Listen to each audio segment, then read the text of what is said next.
This is inside your mind.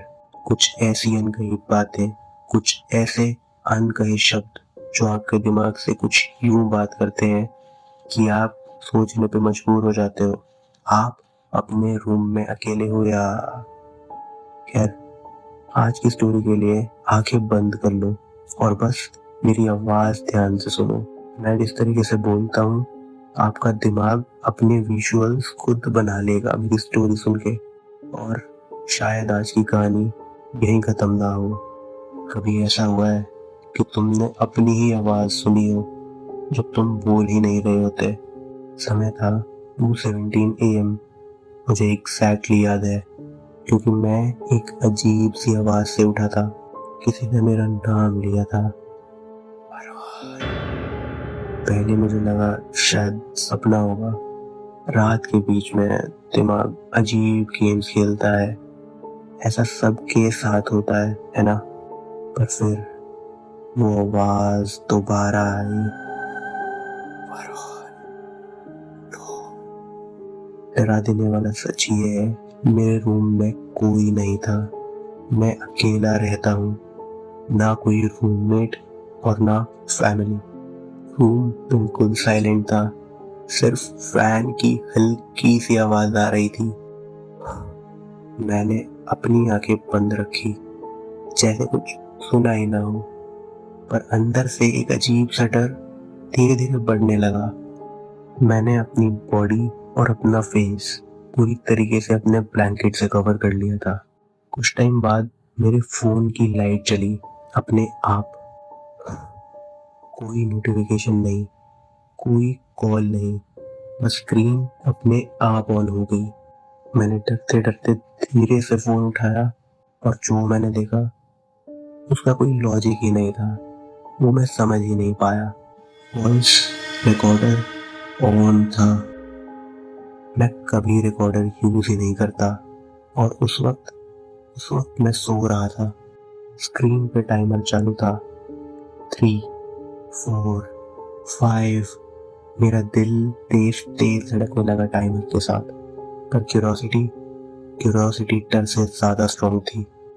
मैंने डरते डरते किसी तरह रिकॉर्डिंग प्ले की। पहले कुछ नहीं था, सिर्फ और सिर्फ स्टैटिक।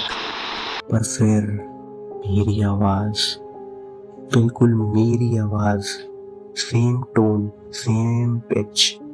पर मैं तो चुप था। रिकॉर्डिंग में मैं धीरे से बोल रहा था, पीछे मत मुड़ना, पीछे मत मुड़ना। मेरी पूरी बॉडी फ्रीज हो गई थी। मैंने तुरंत रिकॉर्डिंग बंद कर दी। मेरा दिमाग लॉजिक ढूंढने लगा था। शायद मे बी स्लीप टॉकिंग या फिर कोई ग्लिच। डर में अपने आप लॉजिक्स आने लगे थे। पर एक प्रॉब्लम थी, मैं फोन से दूर था। मैं बोल भी नहीं रहा था, तो रिकॉर्डिंग इतनी क्लियर नहीं हो सकती।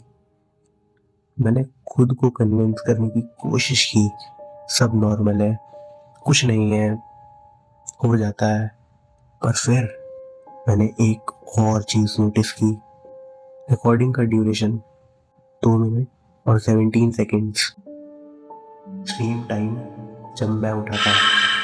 मैंने धीरे से अपनी बॉडी मूव करने की कोशिश की। मैं बेड पे साइड में लेटा हुआ था। मेरा फेस वॉल की तरफ था और मेरी बॉडी पूरी तरीके से ब्लैंकेट में कवर हो चुकी थी। मैंने अपने पैरों से पूरे ब्लैंकेट को ढक लिया था और मेरे पीछे एक अंधेरे से भरा हुआ पूरा रूम। मुझे लगा बस एक बार मुड़ के देख लूं, सब क्लियर हो जाएगा। पर फिर रिकॉर्डिंग याद आई।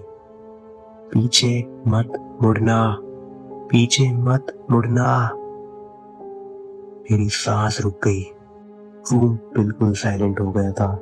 फैन की आवाज भी नहीं आ रही थी, सिर्फ और सिर्फ मेरी हार्ट बीट। धक धक धक धक धक धक धक धक। तभी मुझे फील हुआ जैसे कोई मेरे बेड के पास खड़ा है। मैंने आंखें टाइटली बंद कर ली थी। मेरा दिमाग चिल्लाने लगा, मत देख, मत देख।